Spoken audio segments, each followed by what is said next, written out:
네, 이번 시간에는 10회 문제풀이 해드리겠습니다. 36번. 화상 위에서 쓰레기를 태우는 방식으로 플라스틱에 동그라미 치세요. 플라스틱처럼 열화 용해되는 물질을 소각하거나 그 밑에 체류 시간이 길고 국부적으로 가열에다가 동그라미 치세요. 국부가열이 뭐라 그랬죠? 누룽지 생기는 거. 그리고 플라스틱, 누룽지 나오면 찾을 수 있는 소각로가 무엇입니까? 잔사 용량이 많아질 수 있는 소각로는 뭡니까? 고정상식 소각로. 고정상식 소각로. 우리 스토커 방식, 다른 말로는 화격자식은 이동 부분에 플라스틱이 들어가면 막혀서 나중에 굳어서 이동이 안 되는데 그래서 망가지니까 그럴 때는 고정상식. 그래서 고정상식은 요 누룽지, 요것을 국부가열이라고 외우라 그랬고요. 누룽지. 그리고 플라스틱 소각에 많이 사용한다. 이렇게 외우시라 그랬죠. 그래서 얘는 한번 다 태우고 나서 또 섞이질 않으니까 교반이 좀 어렵고 이런 것들도 거기 다 써 있는데 요 정도 두 가지 보고 찾을 수 있으셔야 돼요. 다시 플라스틱 국부가열 보고 찾으셔요. 37. 어느 도시의 인구가 10만 명이 거주하고 있으며 1인 1일 쓰레기 발출량은 0.9kg/인일이다. 이 쓰레기를 적재 용량 5톤인 트럭을 이용하여 한 번에 수거를 마친다면 트럭이 몇 대 필요한가? 앞에서 했죠. 여기는 발생량.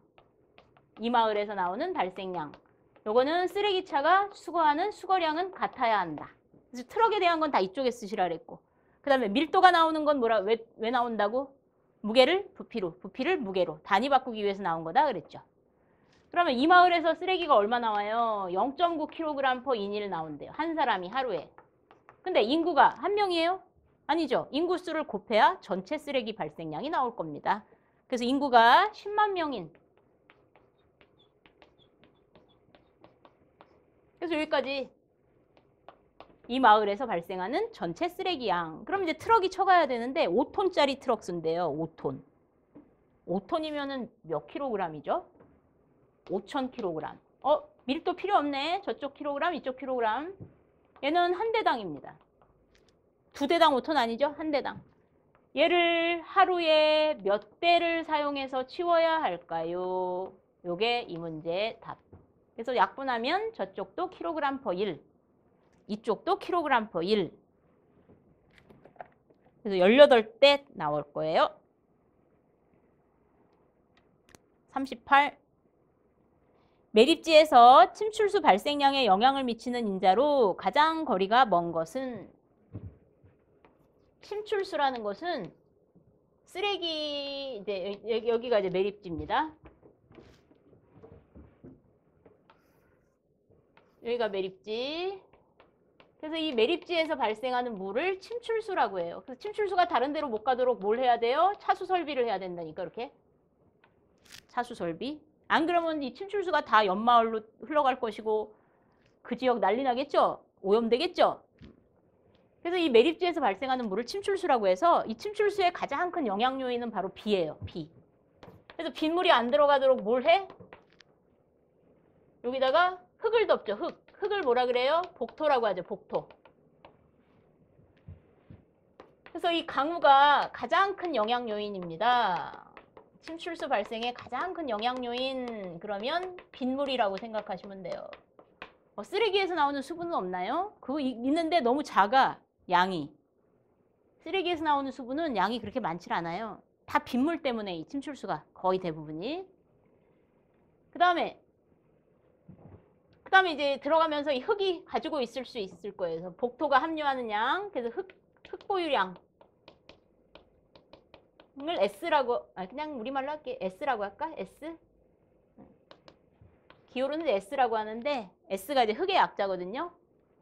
그 다음에 이제 이렇게 옆마을로 그대로 가는 양이 있겠죠. 그래서 이제 유출량이라고 해요. 유출량. 유출계수. 옆마을로 흘러가는 양. 그 다음에 여기 나무가 있어요. 그 나무가 이 물을 흡수를 해가지고 다시 날려보내는 것을 증산량이라고 하고 또 땅에서 날아가는 것을 증발량이라고 해서 이 두 개를 합쳐가지고 증발산량이라고 합니다. 이건 양들이 적어서 증발산량이라고 해요. 합쳐서. 그러면 침출수량은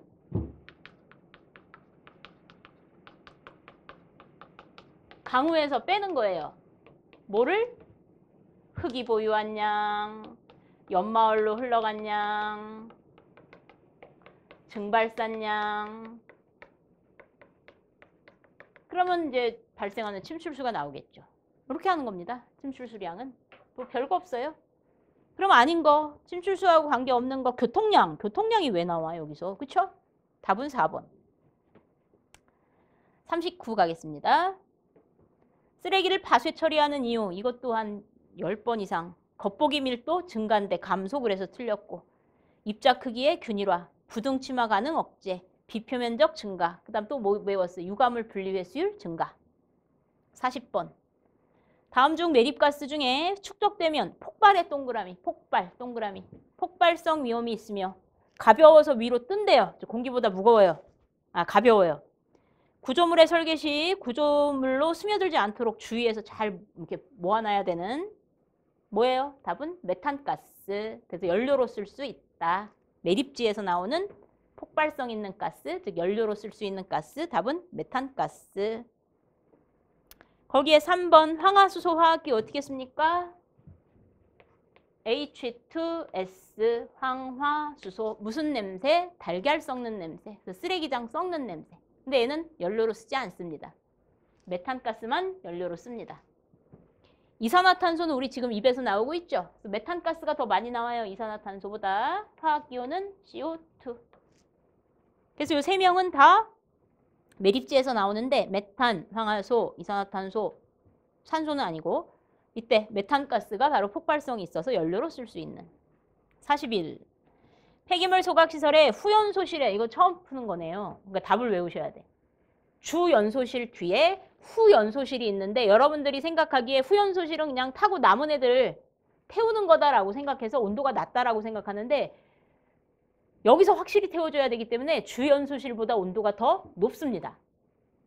그러니까 우리가 생각하는 거하고 틀려요. 후연소실이니까 그냥 타고 남은 거 조금 태우면 되는 거 아닙니까? 아니에요.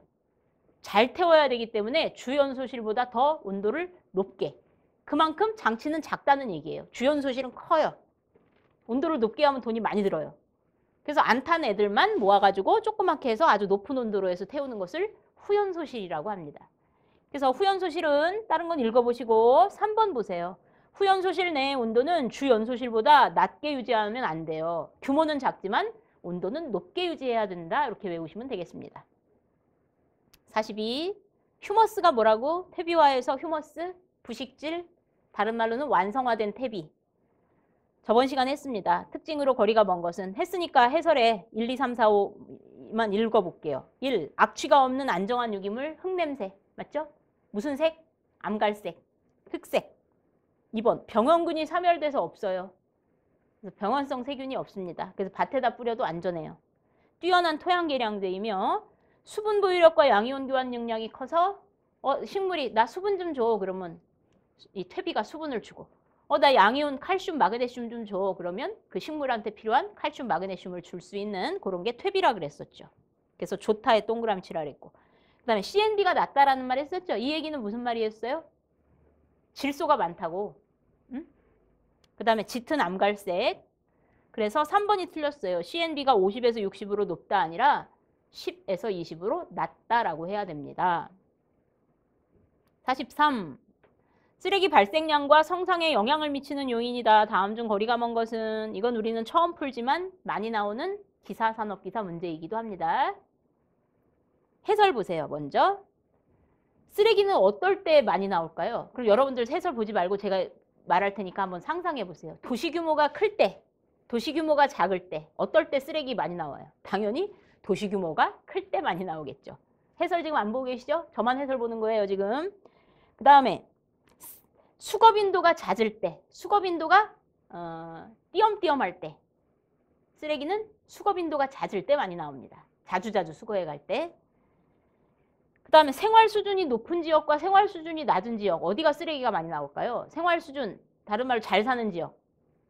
잘 사는 지역은 새 거 사고 포장지 뜯고 옷 쇼핑해서 쇼핑 가방 버리고 그런 데가 많이 나와요. 그 생활 수준이 높은 지역이 즉 잘 사는 지역에서 더 쓰레기가 많이 나옵니다. 그러면 쓰레기통 크기는 제가 저희 학원에서 실험을 해봤어요.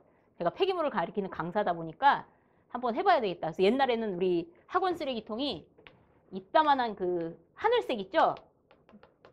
저런 철물점 같은 데서 파는 이따만한, 그러면 이제 여기다 넣어서 한번 처리하기가 조그만 거 하면은 자주 처리하니까 우리 알바생들이 힘들까봐 이따만한 걸 썼거든. 쓰레기통을 이렇게 이제 손잡이 달려가지고 큰 드럼통 같은 거. 근데 폐기물을 가리키다 보니까 쓰레기통이 크면은 쓰레기가 많이 나오는 거라고 배웠잖아요. 그래서 우리 한번 바꿔보자. 그래가지고 쓰레기통을 줄였어요. 그랬더니 실제로 쓰레기량이 적어졌어요. 햄버거를 먹다가 먹기 싫어 그럼 막 버렸거든 옛날에. 근데 쓰레기통이 여기 가득 차 있으면 버릴 데가 없네 그러고 다 먹어버리는 거야. 쓰레기가 오히려 줄더라고. 그래서 저희 학원에서 진짜 실험을 했습니다. 제가. 거짓말 아니에요. 진짜예요. 그래서 쓰레기통 크기가 크면 발생량이 많아지고 쓰레기통 크기가 작으면 실제로 발생량이 적어지더라. 학원에서 한번 테스트를 해봤습니다. 그래서 거기에 해설 다시 보세요. 도시 규모가 클수록 수거 빈도가 잦을수록 쓰레기통 크기가 클수록 생활지역이 높은 수준이 높은 수준의 지역일수록 많이 나온다. 그럼 틀린 거 1번. 수집 빈도가 높을수록 쓰레기통이 클수록 발생량은 감소한다 아니라 많이 나온다 그래야죠. 2, 3, 4 넘어갈게요. 44. 다음 중 MHT에 관한 설명이다. 옳지 않은 것은 MHT는 맨 아워 퍼 톤의 약자로 한 사람의 수거 인부가 즉 쓰레기 치우는 아저씨가 1톤을 수거하는데 걸리는 T, 시간이라 그랬죠. 시간. 그래서 수거 효율과 관계 있는 것으로 1번 맨 아워 퍼 톤을 뜻하며 2번 폐기물 수거 효율을 평가하는 단위이며 3번 MHT가 크면 수거 시간이 너무 많이 걸리는 거죠. 그래서 우리 MHT가 작은 애들이 아저씨들이 편한 좋은 거라 그랬어요. 그러면 제일 좋은 게 타종 수거 땡땡땡땡 치면 각 집집마다 아줌마들이 주부들이 나와가지고 버리니까 그게 제일 좋고 지금은 없어진 MHT가 가장 큰 게 바로 벽면 부착식. 엄마한테 물어보셨어요? 엄마 옛날 집에 벽면 부착식 쓰레기통 알아요? 그러고 할머니한테 물어보시든지. 그래서 지금 없죠. 이동식이 좋고 고정식은 나쁘고 그다음에 집 안에 있는 거는 나쁘고 집 밖에 있는 게 좋다 그랬죠. 그래서 MHT가 클수록 수거 효율은 나쁩니다. 답은 3번. 45. 밀도가 1g/, 세제곱센치인 폐기물 10g에 고화 재료를 2kg을 첨가하였더니 밀도가 1.2g/, 세제곱센티미터로 증가하였다. 이 경우 부피 변화율을 구하시오. 그러면 10kg의 폐기물에 밀도는 g/, 세제곱센치로 나와서 해설도 10kg을 g으로 바꿨네요. 그러면 부피 감소율은 역시 저번 시간에 감소율, 효율, 제거율, 소화율은 처음분의 나중하라 그랬습니다.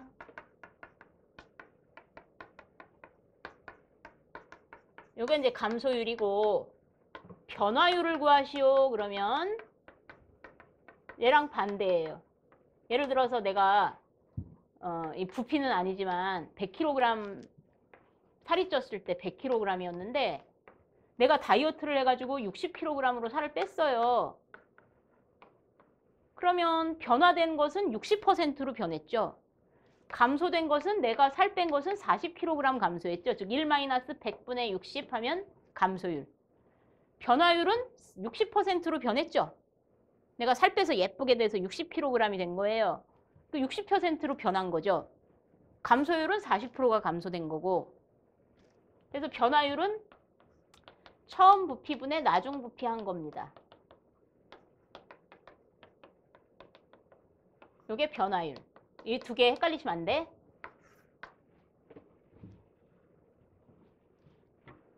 그러면 부피 대신에 밀도가 나왔네. 부피는 밀도랑 어떤 관계? 밀도는 아이스크림이다고. 제가 좋아하는 아이스크림 볼륨분의 매스, 부피분의 질량. 그러면은 얘하고 자리 바꾸면 부피는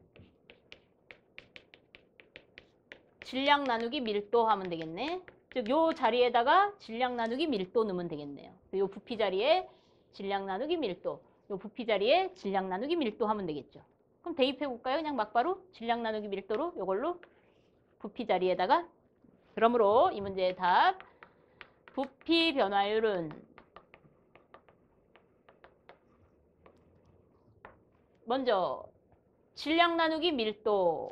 처음에 질량 나누기 밀도. 그럼 처음에 질량이 얼마예요? 10kg이에요. 10kg이면 10,000g이라고. 나누기 밀도. 밀도 얼마예요? 1g/세제곱센치. 즉, 1000 나누기 1. 여기에 처음 부피, 즉 질량 나누기, 처음에 질량 나누기 밀도. 10,000g 나누기 밀도는 1g/세제곱센치. 그래서 질량 나누기 밀도. 이렇게 써주고. 그 다음에 나중에는 2kg을 시멘트를 넣어줬어요. 그러면 2kg이면은 2,000g이죠? 그러면 나중에는 얼마 된 거예요? 12,000이 된 거지? 무슨 말인지 아시겠어요? 나중에 질량은 12,000으로 늘어난 거예요. 왜? 2kg을 시멘트를 넣었으니까. 고용하는 제품을 넣었으니까. 그럼 밀도도 변했겠죠? 밀도 얼마예요? 나중에 밀도는 1.2. 이게 답이에요. 그래서 질량 나누기 밀도, 질량 나누기 밀도. 처음이 밑으로, 나중이 위로. 그러면 계산기 12,000 나누기 1.2 나누기 10,000. 여기 나누기 1은 필요 없으니까. 그러면 1 나옵니다. 1. 1이라는 건 뭐예요? 부피 변화가 없다는 얘기죠. 다이어트 했는데 부피 변화가 없는 거야. 46. 폐기물 처리 시 에너지 회수 방법으로 거리가 먼 것은 이것도 했는 것 같은데, 그러면 에너지 회수 방법에 먼저 RDF 얘기했습니다. RDF는 쓰레기를 다시 연료로 만든 거라 에너지를 회수한 거다. 혐기성 소화는 왜 에너지 회수라고? 메탄가스라는. 그래서 이 메탄가스를 CNG 버스에 넣어준다고 했던. 그래서 에너지 회수 맞습니다. 소각열 회수. 그래서 나가는 열을 회수해서 우리 절탄기 배웠죠? 나가는 열도 아까운 거야. 그래서 거기에 보일러 넣어가지고 차가운 물을 따뜻한 물로 바꿔주는 그런 거 소각열 회수. 그래서 그중에 절탄기, 아마 뒤에 절탄기 문제 또 나올 텐데 이코노마이저. 근데 슬러지 계량, 이거는 처리 방법이지 에너지 회수법이 아니에요. 47. 다단누식 소각로에 대한 내용이다. 틀린 것은 다단누식 소각로. 이렇게 생겼다고. 가동 부분이 많아 고장률이 높아요. 여기서 태우고 밑으로, 여기서 태우고 밑으로, 쭉 밑으로. 그 다음에 체류 시간이 길어서 휘발성이 높은 애들한테는 부적합합니다. 다 중간에 휘발해버리기 때문에. 그 다음에 이제 온도 반응이 느리기 때문에 2차 연소실이 불필요하고 뭐 이런 것도 있을 텐데, 그래서 다단누식 소각로 1번 체류 시간이 길어서 특히 휘발성이 적은 폐기물에만 연소해야 됩니다. 2번 온도 반응이 비교적 신속함이 아니라 온도 반응이 느려서. 그래서 보조연료 조절이 용이하다 아니라 불편하다. 이게 단점. 3번 다량의 수분이 증발되므로 수분 함량이 높은 폐기물 연소가 가능하고 물리화학적 성분이 다른 각종 폐기물을 처리할 수 있다. 근데 단점은 뭐? 온도 반응에 느리게 대응해요. 그러니까 보조연료를 넣어줘야 될 때를 잘 찾지를 못하는 거죠. 48 이거 뭡니까? 뭐처럼 생겼어요? 샌드위치처럼 생겼어요. 셀은 더미. 얘는 샌드위치. 그래서 쓰레기 하나, 복토 하나. 쓰레기 하나, 복토 하나. 그래서 샌드위치 공법입니다. 49 대수를 조사하는 거 뭐죠? 4번 개수 분석법. 그래서 두 번째 줄 수거 차량의 대수를 조사하여 4번의 적재 차량 개수 분석법. 50. 다음 중 폐기물의 파쇄 장치의 분류로 가장 거리가 먼 것은 어떻게 외웁니까? 충전압 파쇄기의 종류는 충격식 파쇄기, 전단식 파쇄기, 압축식 파쇄기. 그래서 충전압 외우면 4번 공기식 파쇄기는 틀렸죠. 51이 처음 하는 거네. 슬러지 내의 수분 중 일반적으로 가장 많은 양을 차지하며 고용물질과 직접 결합되어 있지 않기 때문에 농축 등의 방법으로 용이하게 분류할 수 있는 수분은, 이게 우리가 처음 하는 거예요. 기사 산업기사에서는 많이 나오는 문제. 슬러지는 뭐하고 뭐하고 합쳐진 거죠? 수분과 고형물이 합쳐진 물질입니다. 이성분으로 분석하면. 그래서 수분이 많은 이 슬러지. 그러면은 고형물을 이렇게 그릴게요. 이게 고형물이에요. 똥덩어리. 이 고형물이에요. 이렇게.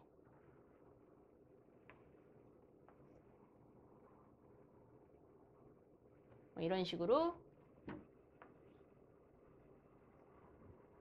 이렇게 그릴게요. 이게 고형물. 그러면 이 고형물 사이에 사이 간자를 써서 요거를 이제 간극수라고 해서 여기에 존재하는 물이 간극수입니다. 간극수. 그래서 우리가 탈수기로 돌렸다, 수건을 짰다. 그러면 여기에 있는 물이 빠져나오는 거예요. 이게 가장 많은 양을 차지하고 가장 빠지기가 쉬운 수분입니다. 그래서 우리가 수분이다 그럼 거의가 다 이 간극수라고 보시면 돼. 바로 이 문제의 답이기도 하죠.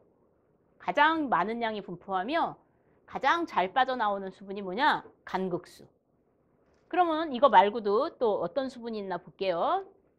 좁은 틈새 안에 들어있는 수분이 있습니다. 거기에 우리 표 있죠? 그걸 모관결합수라고 해서 좁은 틈 찾아볼까요? 여기. 또 여기. 여기. 좁은 틈에. 그래서 이 두 종류가 있는데 얘를 틈새의 모근결합수라고 하고 틈새의 모세관합으로 결합됐다. 그래서 모관결합수. 또 모관결합수에 모세관합이라는 데다 동그라미 쳐놓으세요. 모세관합으로 결합된 수분. 즉 가는 좁은 곳에 있는 압력을 모세관합이라고 하거든. 그래서 모세관합으로 결합된 수분. 그래서 이름이 모관. 그럼 얘는 뭐냐? 남자분들은 알 텐데 쐐기를 박는다라고 하죠. 쐐기. 아주 단단하죠. 틈에 쐐기 박으면 아주 단단합니다. 그래서 얘를 쐐기를 박는다 그래서 쐐기상 모관결합수라고 해요. 그래서 모관결합수 이렇게 종류가 두 개. 좁은 틈에 모세관합으로 결합된 수분입니다. 얘네들은 간극수보다는 잘 안 빠져나와요. 그 다음 이번엔 요 고형물이 잡고 있는 수분이 있어요. 손으로 딱. 그러니까 얘도 잘 안 떨어져. 그것을 표면 부착수라고 합니다. 고형물이 잡고 있는 수분. 잘 안 떨어져요. 그럼 제일 안 떨어지는 게 여기에 세포가 있거든요. 고형물 안에 세포. 세포 안에 들어있는 수분을 내부수라고 해요. 이거는 웬만해서는 안 빠져나옵니다.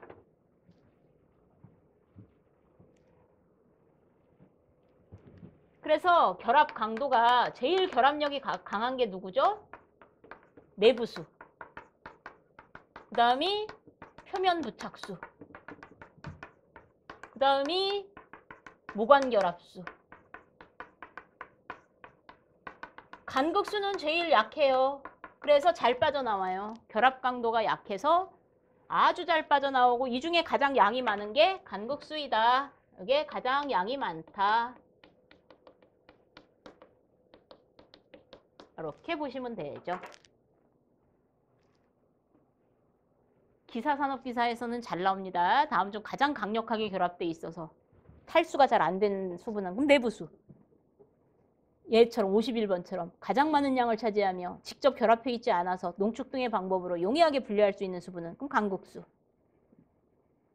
52.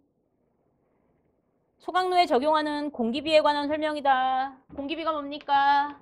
저번 시간에 했던 것 같은데 A0에 비해, 즉 이론 공기량에 비해 A를 몇 배 많이 넣냐? 실제 공기를 몇 배 많이 넣냐? 그래서 이만한 옷이 필요했는데 엄마가 시장 가서 이따만한 옷을 사가지고 오면 몇 배 큰 옷 사왔습니까? 그럼 A0에 비해서 A를 몇 배 크게 넣냐? 그 뜻이죠. 그래서 이론 공기량과 실제 공기량의 비율, 답은 1번. 53. 폐기물의 해안매립공법 그러면 박내순, 박층 흙뿌림공법, 내수배제공법, 순차투입공법. 근데 거기에 밑이 뚫린 바지선이 키포인트죠? 거기다 네모 치세요. 밑이 뚫린 바지선 그럼 뭐예요? 박층 흙뿌림공법. 답은 2번. 54. 다음 중 폐기물의 기계적 처리 방법이 아닌 것은 기계적 처리 방법은 선별 방법인데 선별법은 이제 물리적 선별법, 체선별. 체는 체로 치니까 뭐 화학약품이 들어가거나 이런 건 아니죠. 공기 선별, 공기를 훅 풀어넣어서 가벼운 거 뜨고 무거운 돌멩이 가라앉고 광성선별은 던지는 거라고. 그럼 스티로폼은 앞에 떨어지고 돌멩이는 저 뒤에 떨어지고 그게 관성선별법이라고 배웠습니다. 여기에 뭐 화학약품 들어가요? 안 들어가죠. 그러니까 얘는 물리학적 처리 방법입니다. 근데 용제선별은 용제가 뭐예요? 물에다 약품 탄 거. 그러니까 용제선별 같은 경우는 화학적 처리 방법이겠죠. 55 고위 발열량 안 구해도 될 것 같은데 이거 안 합니다. 8100C 나는 퍼센트 그대로 넣을래요. 그럼 81C 거기다 넣으시면 돼. 안 해요. 너무 많이 해서 대기에서도 많이 하고 폐기물에서도 많이 하고. 11회 할까요? 11회 36번 조금 아까 한 거네. 부피 변화율. 금방 한 거지만 더 잊어버렸을까 봐 한 번 더 할게요. 밀도가 1.2g/세제곱센치인 폐기물 10kg에 고형화 재료를 5kg 첨가했대요. 아까는 2kg 첨가했는데 지금은 5kg. 그럼 10kg에 5kg 첨가했으면 15kg. g으로 하면 15,000g 되겠죠. 밀도가 1.5g/세제곱센치로 증가하였다. 이때 부피 변화율을 구하시오. 어떻게 하라고?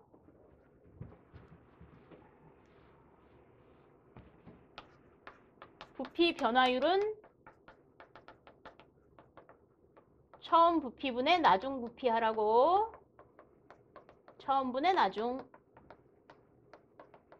이때 부피 자리에 뭐 넣어요? 질량 나누기 밀도. 요 부피 자리에 뭐 넣어요? 질량 나누기 밀도. 그러면 처음에는 질량이 10kg. 그러면 10,000g. 밀도가 1g/세제곱센치. 그 다음에 나중에는 질량이 15kg이니까 15,000g. 시멘트 넣어서 5kg에 시멘트를 더 넣었으니까 15,000으로 늘었겠죠. 그 다음에 밀도는 처음에가 1.2다. 아까는 1이었는데. 나중에는 밀도가 2.5. 숫자로만 쓰셔도 돼. 단위 안 쓰고. 단위 그램 약분해서 세제곱센치 있는가 보여주려고 단위 쓴 거지. 단위 안 쓰셔도 돼요. 곱하기 100 하면 퍼센트. 이거 킬로그램 그냥 넣으면 안 될까요? 킬로그램 그냥 넣어도 돼요.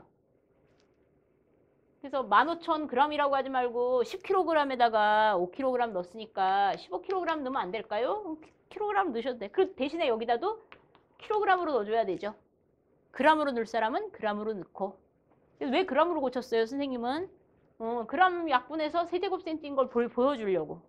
여러분들한테. 그래서 부피라는 걸 보여주려고.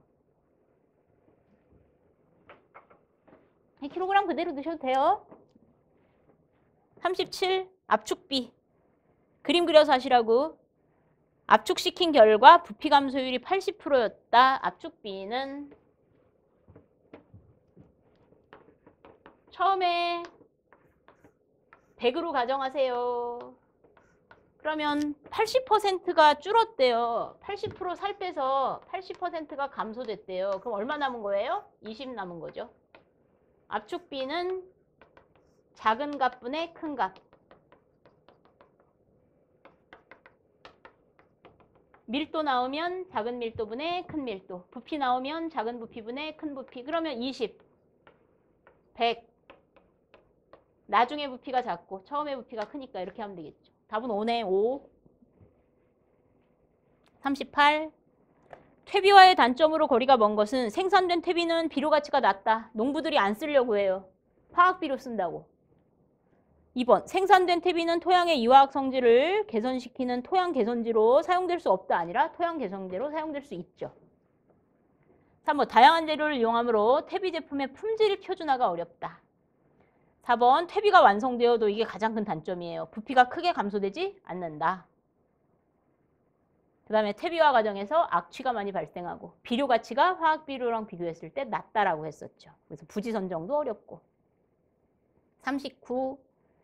폐기물의 재활용과 감량화를 도모하기 위해 실시할 수 있는 제도로 가장 거리가 먼 것은 예치금 제도는 현재 없어졌습니다. 옛날에는 그 텔레비전 만드는 회사다. 그럼 텔레비전 만들 때 니네 폐기물 나올 거야. 그럼 그거 우리 정부에서 치워줄 테니까 니네 돈 내. 폐기물 치워주는 돈 내. 그래서 회사한테 돈을 받았어요. 근데 지금은 야, 니네가 해. 한 30%만 회수해. 그래서 이 회수율을 줬어요. 그래서 회수해서 재활용해. 이런 식으로 해서 지금은 재활용하도록 지금 유도하고 있습니다. 옛날에는 돈 줘서 처리하도록 했는데 돈 받아가지고 지금은 이제 재활용해. 30%, 50% 재활용해. 이렇게 재활용률을 줬어요. 그래서 옛날에는 있었는데 지금은 재활용 제도로 바뀌었습니다. 그래서 재활용과 감량화를 도모하기 위해 예치금 제도라는 게 있었어요. 그 다음에 부담금 제도는 그 껌 있잖아요.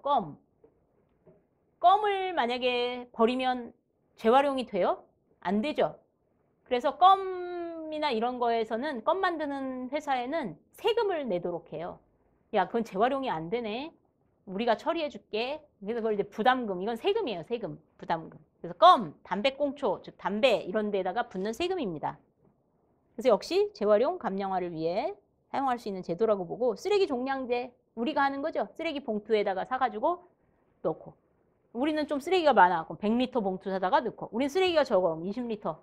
쓰레기 양을 감소시키는 종량제 방법이 있습니다. 감량화를 위해서. 환경영향평가는 아닌데 환경영향평가는 뭔지 아세요?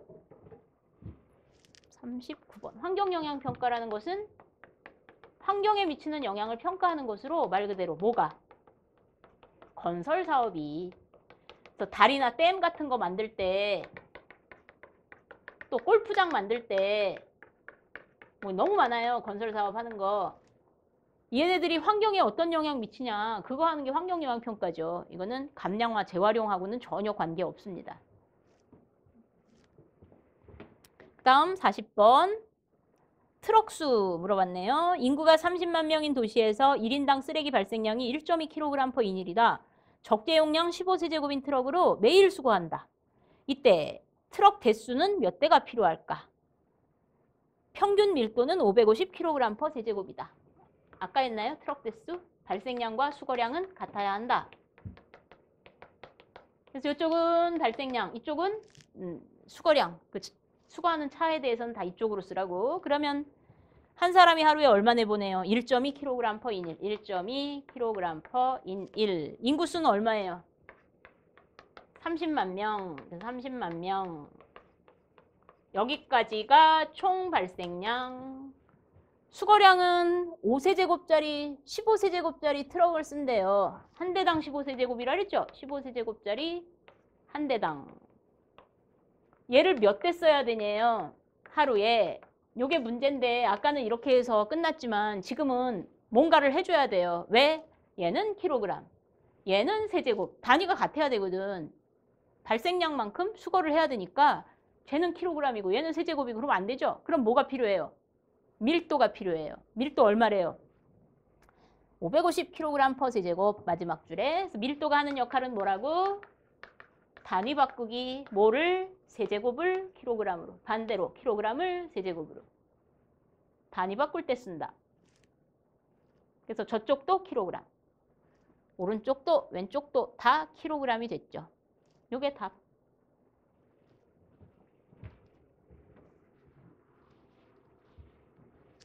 41.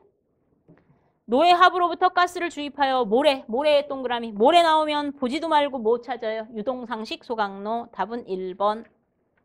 42. 소화율. 여러분 공식 외웠어요? 아니면은 제가 풀어드린 거 외웠어요? 두 개 또 다 해드려야 되나? 42.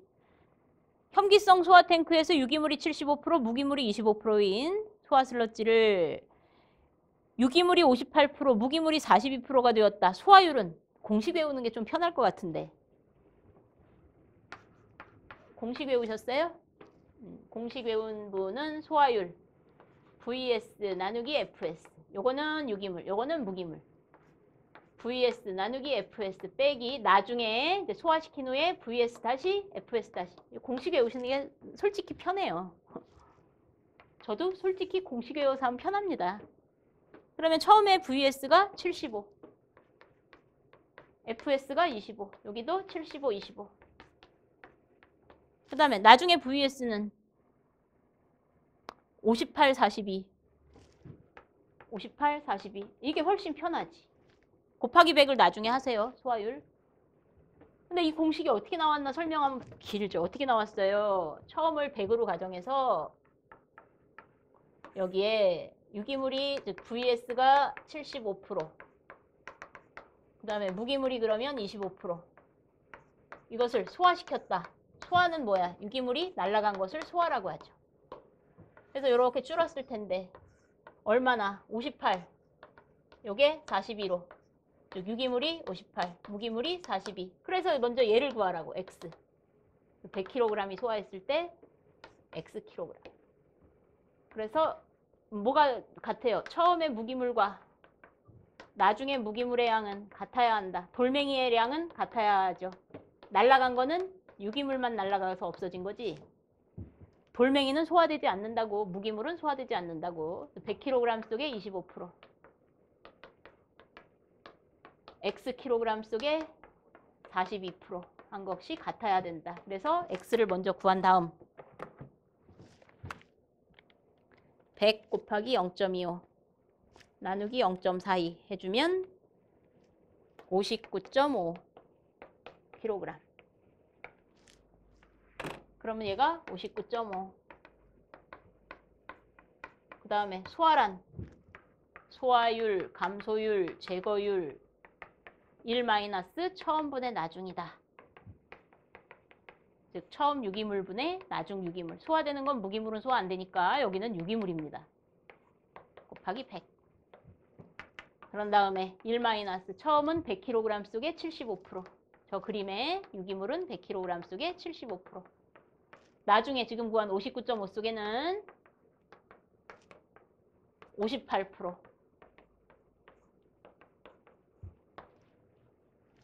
이렇게 구하셔도 되고. 여러분들 편한 걸로 하시라고. 저게 훨씬 편하긴 해요. 공식 이용하는 게 훨씬 편하기는 하다. 43 갈게요. 도시 폐기물의 계략 분석에서 4가지 성분 뭡니까? 수분, 회분, 매연 만드는 휘발분, 발열량 높이는 고정탄소. 아닌 거는 다이옥신 아니죠. 4성분 분석법, 계략 분석법. 44. 수분 증발시키는 거 안 한다 그랬어요? 45. 소각로에 내 화상에서 폐기물을 태우는 방식으로 플라스틱 동그라미, 국부적 가열 동그라미, 뭐? 저번 시간에 했던 고정상식 소각로. 46. 이게 처음 하는 거죠.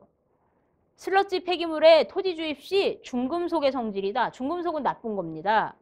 그러면 어떤 특성을 입히나 가장 거리가 먼 것은 1번 CR은 크롬이라고 하죠. CR3를 삼각크롬이라고 하죠. 삼각크롬. 삼각크롬은 거의 불용성으로 즉 물에 잘 안 녹아서 토양 내에 그대로 존재한다. 그 다음에 2번 PB는 납이라고 하죠. 납. 납은 토양 내에 침전되어 있어서 작물에는 거의 흡수되지 않는다. 3번 HG는 수은이라고 하죠. 수은. 답이 3번이 틀렸는데 토양 내에서 활성도가 커 아니라 불활성이라고 써주세요. 활성도가 큰 게 아니라 불활성. 작물의 흡수가 용이하고 그래서 작물의 흡수가 불편하고 용이하지 않고 또는 흡수되지 않고. 강우에 의해서 쉽게 지표로 나온다 아니라 물에 안 녹으니까 강우에 의해서 나오지 않는다 그래야 됩니다. 다 틀렸다는 거 3번. 요게 나오면 똑같이 나오겠죠? 그 다음에 아연은 모래를 제외한 대부분의 토양에 영구적으로 흡착되나 보통 CU는 구리, NI는 니켈. 구리나 니켈보다 장기간 용해 상태로 존재하는 물질이다. 그래서 중금속에 대해서는 조금 어려워요. 그래서 이런 것들은 그냥 문제 답 정도 익혀주시면 되세요. 47. 50만 명이 거주하는 도시에 일주일 동안 8,720세제곱의 쓰레기를 수거하였다. 쓰레기의 밀도는 왜 나왔어요? 단위 바꾸라고. 0.45, 즉 450kg/세제곱미터로 단위 바꿔주시고 1인 1일 쓰레기 발생량을 kg/인일로 구하시오.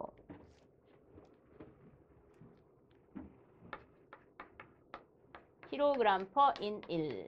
즉 한 사람이 여기는 인구수 쓰라고. 하루에 쓰레기를 얼마나 내보내냐? 쓰레기양 kg/일 쓰라고. 그래서 kg/인일 이렇게 공식 만드는. 공식은 내가 만들면 돼요. 그럼 이제 찾아서 골라서 쓰시면 된다고요. 인구수 50만 명. 여기는 끝. 그 다음에 쓰레기양. 일주일 동안 8,720세제곱이 나왔대요. 8,720세제곱이 일주일이면 며칠? 그치? 7일 동안 나온 거죠? 그럼 이제 다 됐는데 킬로그램으로만 바꾸면 끝나죠. 이때 밀도가 필요하다고. 밀도를 곱하든 나누든 해야 되는데 곱해야 되겠네요. 밀도는 얼마? 450 킬로그램 퍼 세제곱. 이렇게. 그러면 킬로그램 퍼 1 됐죠. 요게 답. 킬로그램 퍼 인 1.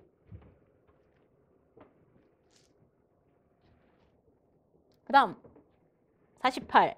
해안매립공법 찾으세요. 박내순 찾는 거네. 박내숭 아니고 박내순. 박층 흩뿌림 공법. 내수배제공법. 순차 투입공법 있어요. 답은 2번. 49. 슬러지를 계량하는 방법이다. 다음 중 해당하지 않는 것은 그거는 너무 쉽다. 뭐 슬러지 세척. 세척은 왜 한다 그랬죠? 알카리도를 낮추기 위해서 한다 그랬죠? 물러가지고. 그 다음에 열처리, 약품 처리가 그래서 계량에 들어가는 약품 명반 이런 거 외우셨죠? 천렴, 명반 이런 거. 관성 분리는 뭐예요? 던진다는 거라니까. 관성 분리는 이렇게 던져서 여기 스티로폼은 앞에 떨어지고 돌멩이는 저기 떨어지고 그래서 비중차 선별법입니다. 가벼운 애들은 앞에, 무거운 애들은 뒤에.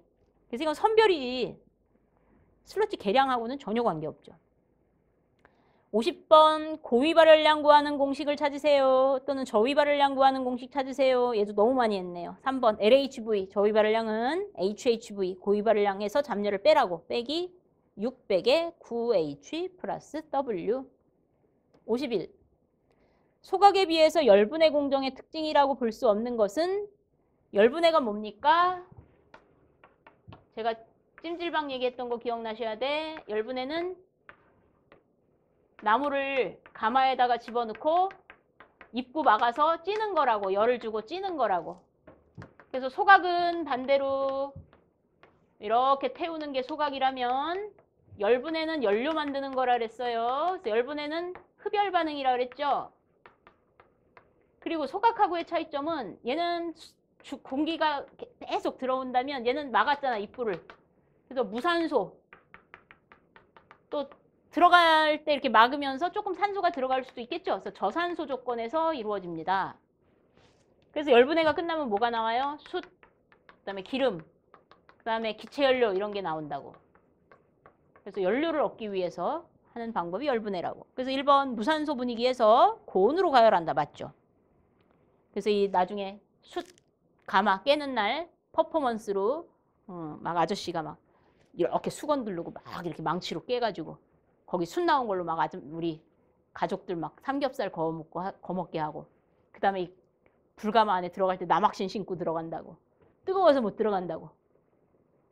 액체연료, 기체연료 생산하는 공정이다. 2번. 낙스 발생량이 적다. 낙스는 여기서 나오는 거예요. 소각에서. 소각에서 탄소가 탈 때 CO2, 황이 탈 때 SO2, 수소가 탈 때 물. 이건 소각에서 나오는 거예요. 낙스는 N2가 주위가 뜨거워서 산소랑 만나서 나오는 거죠. 낙스. 그 낙스는 여기서 나오는 거예요. 소각에서. 얘는 연료가 나온다니까. 기체연료, 고체연료, 액체연료. 그럼 4번이 틀렸습니다. 맞는 거 낙스 발생이 적다는 맞습니다. 4번. 열분해 생성물의 질과 양의 안전적 확보가 용이하다. 아니라 안전적 확보가 조금 불편합니다. 왜냐하면 정제해야 돼요. 다시. 이걸 그대로 연료로 쓸 수 있는 게 아니라 이걸 조금 더 정제해서 정제 과정을 거쳐서 써줘야 되기 때문에 그래서 양의 질의 안정적 확보는 그렇게 용이하지는 않습니다. 다시 정제해서 써야 되기 때문에 그래요. 52. 절탄기 나왔네. 연료에서 배출되는 배출가스의 폐열을 이용하여 이게 중요하다고. 보일러 급수를 예열. 그래서 열 효율을 증가시키는 것. 제가 두세 번씩 해주니까 여러분들 아주 쉽게 외울 수 있어요. 이게 이제 소각로라 그랬죠? 소각로. 불 피우는 소각로. 여기서 막 태워요. 그러면 배기가스가 제1연도를 거쳐서 제2연도를 통해서 굴뚝에 배기가스가 나가게 된다. 이제 가스가 가는 길이죠, 이게. 이때 가스가 뜨거운 온도로 나가다가 그러니까 이 열이 아까운 거라고. 그래서 여기다가 붙이는 것을 뭐라고 했어요? 과열기라고 했었죠. 과열기. 뜨거운 열을 여기서 모으는 거예요. 과열기. 그 다음에 여기서 또 모아. 그래서 얘를 제열기라고 했다고. 제차. 열을 모은다 그래서 제열기. 그 다음에 이렇게 된 걸 뭐라고 했어요? 여기서 찬물. 그러면 이 배기가스가 가면서 물을 데펴서 이쪽으로는 온수가 나오죠. 요게 절탄기. 영어로는 이코노마이저. 요거 물어본 거예요. 보일러 급수를 예열하여. 즉 물을 데펴주는 거. 그러면 절탄기. 그 다음에 이제 공기를 넣어서 공기를 데펴주는 것을 공기 예열기라고 합니다. 그래서 절탄기만 잘 알아두시면 된다 그랬고. 53. 황화수소 1세제곱의 이론 공기량을 구하세요. 그럼 기체연료니까 황화수소도 태울 수가 있습니다. 그러면은 S가 있으니까 SO2가 될 것이고 수소 있으면 무조건 물이 나와요. 이렇게 해서 태웁니다. 그러면 황이 1개, SO2 1개, H2 똑같죠. 산소만 맞추면 되는데 여기 산소가 총 3개가 있어요. 근데 여기는 2개가 있으니까 2분의 3을 곱하면 약분해서 3개가 되겠죠. 즉 2분의 3의 산소가 필요한 거예요. 그럼 1.5개가 필요한 거죠. 1.5 곱하기 2 하면 여기도 3개. 여기는 이 2개, 1개 합이 3개. 산소가 3개가 필요합니다. 기체연료니까 어떻게 해요? 이론 공기량은 산소의 개수 나누기 0.21하라고. 기체연료는 개수. 개수만 잘 세면 된다. 1.5개 나누기 0.21 하면 끝. 이게 답. 그래서 7.14인데 만약에 이 문제가 1세제곱을 안 태우고 뭐 150세제곱을 태웠어요. 그럼 어떻게 하죠? 요거는 1세제곱 태울 때 우리가 구한 거거든. 그럼 150세제곱 태웠다 그러면 나중에 150 곱해주시면 끝나요. 만약에 2500세제곱 태웠다 그럼 2500 곱하시면 끝나요. 그래서 우리가 지금 구한 거는 딱 1개 태울 때, 1세제곱 태울 때라는 거 알아두시면 됩니다. 54. 슬러지의 분뇨 탈수 가능성을 나타내는 걸 뭐라고 한다고? 여과비 저항. 또 뭐 있었어요? 걸레를 짠 다음에 밑에다가 티슈 깔고 물이 스며드는 시간, 그것을 모세관 여과 시간이라고 한다 그랬죠? 그래서 모세관 여과 시간과 여과비 저항, 거기서 흡입해가지고 짠 걸레를 넣고 진공 흡입기로 물을 쭉 짜가지고 그 여과비 저항, 그래서 탈수 가능성을 나타내는 것 했었습니다. 55. 퇴비화의 최적 조건 너무너무 중요하죠. 그래서 퇴비화 공정에서 유지시켜 주어야 할 최적 조건으로 가장 적합한 것은 온도는 몇 도? 원래는 60에서 70도인데 우리는 약 50도로 외우시라고. 온도는 약 50도. 근데 틀렸지. 수분은 몇 프로? 50에서 60%니까 우리 약 50%. 그래서 온도하고 수분은 50으로 외우시라 그랬습니다. CND 얼마예요? 30 플러스 마이너스 5죠. pH는 중성이 좋죠. 7이. 그래서 6에서 8. 그래서 요것만 맞았네. 답은 pH만 맞았네요. 이렇게 해서 퇴비화의 조건까지 많이 했던 부분입니다. 되셨나요? 이번 시간에 여기까지 하고 끝내겠습니다. 수고하셨습니다.